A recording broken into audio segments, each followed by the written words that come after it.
উঠো উঠো, 7টার সময় ট্রেন আছে শিয়ালদা থেকে। আরে উঠো।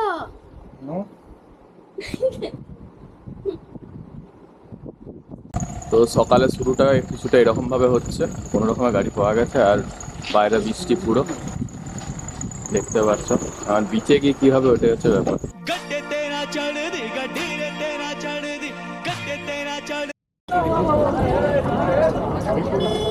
তাড়াহুড়ো করে কোনো রকমে আমরা শিয়ালদা পৌঁছে গেছি, এখন 7টা বাজছে। তো আমরা 7টার সময় নামখানা লোকালটা ধরবো, 7টা 15-র সময়, সরি, তারপরে 9টা 15-র সময় আছে। তো আগে যখন ধরেছিলাম আমরা গেছিলাম যে জায়গাটা, ওইরকমই কোনো বিচে যাচ্ছি। তো তো এর আগে আমরা গেছিলাম বন্ধুরা মিলে হচ্ছে মৌসুমী আইল্যান্ড। তো তারপরে আবার অনেকদিন পর বিচে যাচ্ছি। আজকে সকাল থেকে ওয়েদারটা পুরো বৃষ্টি, মানে পুরো বৃষ্টিতে পুরো কাদা কাদা করে দিয়েছে ব্যাপারটা, কাদা কাদা করে।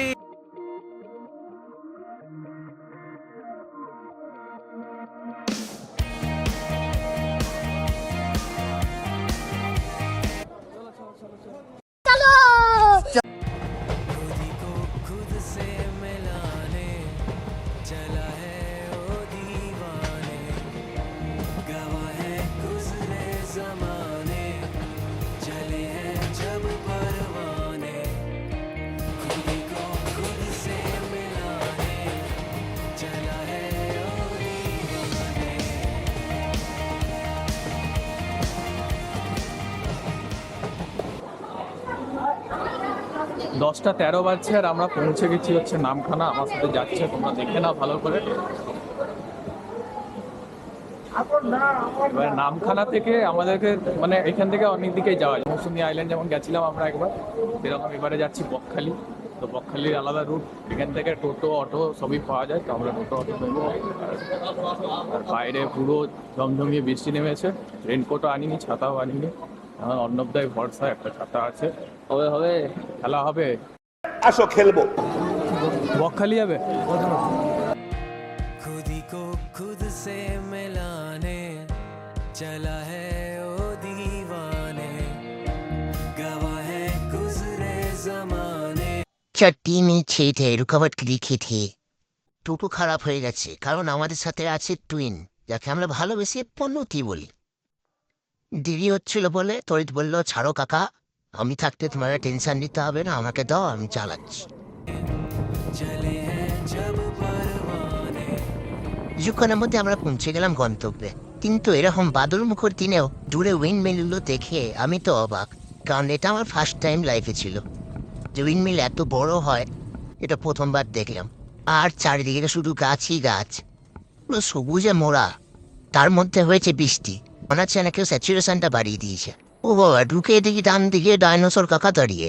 টোটোতে চেপেছিলাম না, টাইম মেশিন। সময় আছে, একটু ব্রেকফাস্ট করবো, সকাল থেকে তো করিনি। ব্রেকফাস্টটা করি, আমরা একটু করে বেরিয়ে পড়বো সমুদ্রে ঝাঁপ দিতে। আর পিছনে উইন্ডমিলগুলো দেখতে পাচ্ছ, এখানে মানে ওয়েস্ট বেঙ্গলের সবচেয়ে প্রথম এখানে উইন্ডমিল বসেছিল, যেগুলো এখন বন্ধ হয়ে গেছে পুরোপুরি। তো চলো, ফাইনালি আমরা আবার অনেকদিন পর টেন্টে এসেছি। লে লাদাখের কথা মনে পড়ছে।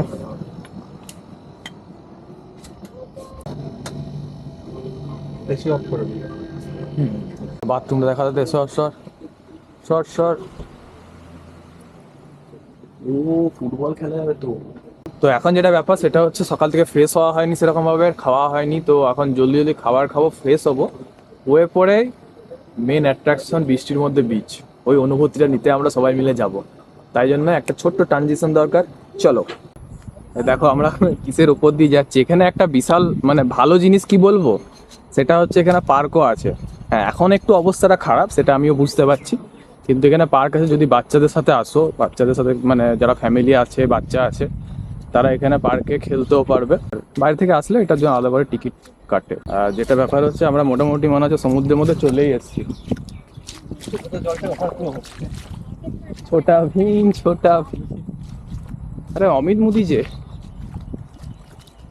এ ভাই কি অবস্থা। মানে এইগুলো সব কৃত্রিম ভাবে এখানে গাছগুলো লাগিয়েছে, ম্যানগ্রোভ অরণ্য তৈরি করার চেষ্টা করেছে। আর বিচের সমুদ্রের আওয়াজ আমরা শুনতে পাচ্ছি, সামনে চলে এসেছি, দেখতেও পাচ্ছি, তোমরা হয়তো দেখতে পাবে। জায়গাটা খুবই ভালো, কিন্তু ব্যাপার হচ্ছে শীতকালে আসার জন্য সব থেকে বেস্ট যায়। ভুল ভুল সময় চলে এসেছি। আমাদেরকে আসার সময় অনেকে বলেছে বকখালি সেরকম জায়গা নয়। দেখা যাক কিরকম এক্সপিরিয়েন্স হয়, এটা তোমাদের সাথে সবার সাথে শেয়ার করবো।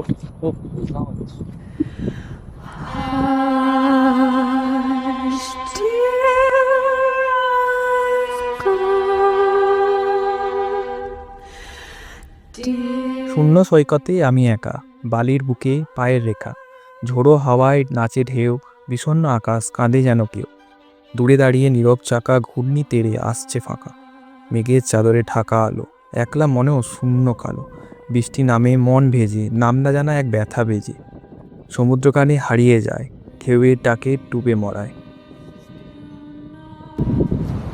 ওখানে বীজ ছিল।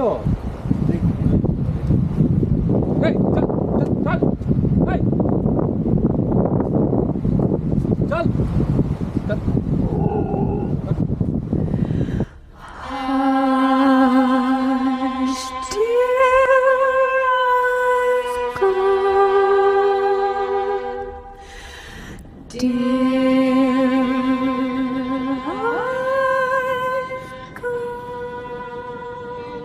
থাক থাক, আজকে যেন এতটা দুঃখ ঠিক আছে।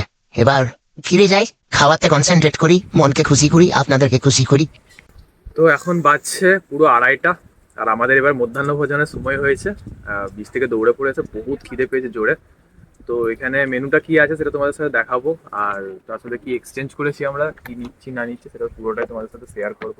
প্রথমেই চলে এসছে হচ্ছে ভাত, এটা হচ্ছে কুমড়োর একটা তরকারি, ঝুরঝুরে আলু ভাজা, লেবু, পেঁয়াজ আর লঙ্কা। আর একটা আলাদা রকম এক্সপিরিয়েন্স হচ্ছে এবারে, কারণ কি এরকম ঘেরা জায়গা, মানে এরকম একটা ছাওয়ার মধ্যে বসে আমরা ভাত খাবো, আর বাইরে ওয়েদারটা দেখো পুরো বৃষ্টি হচ্ছে, মানে জল এসে গায়ে পড়ছে রীতিমতো। তো চলো শুরু করা যাক।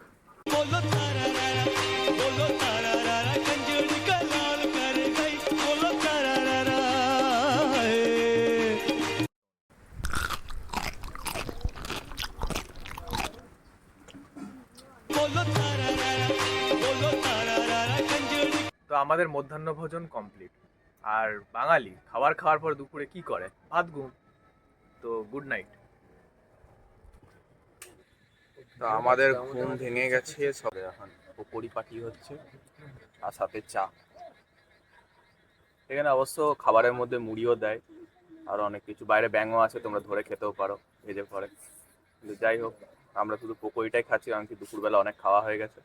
Like comment and subscribe. আর একজন খালি বাথরুম যাচ্ছে আর আসছে। আর রাতে মেনু ছিল 4টে রুটি, 4টে চিকেন, যা আমি আর ডোগেশ কুমার মিলে খেয়ে নিলাম। ও সরি, বাকিরাও খেয়েছে। দেখো এটা কেমন কেমন লাগে তুমি বলো খালি।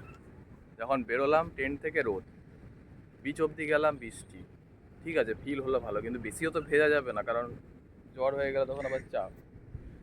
তারপর আবার রুমে এলাম, আবার রোদ, এই চলছে। তো এখন ব্রেকফাস্টটা করবো, 9:30 বাজছে, 11টায় এখানে চেক আউট, 11টার সময় আবার বেরিয়ে যেতে হবে। তো চলো ব্রেকফাস্টে কী আছে দেখা যায়। আমরা তো লুচি বলেছিলাম, আর লুচির সাথে কী কী দেয় না দেয় তোমাদের সাথে পুরোটা শেয়ার করছি।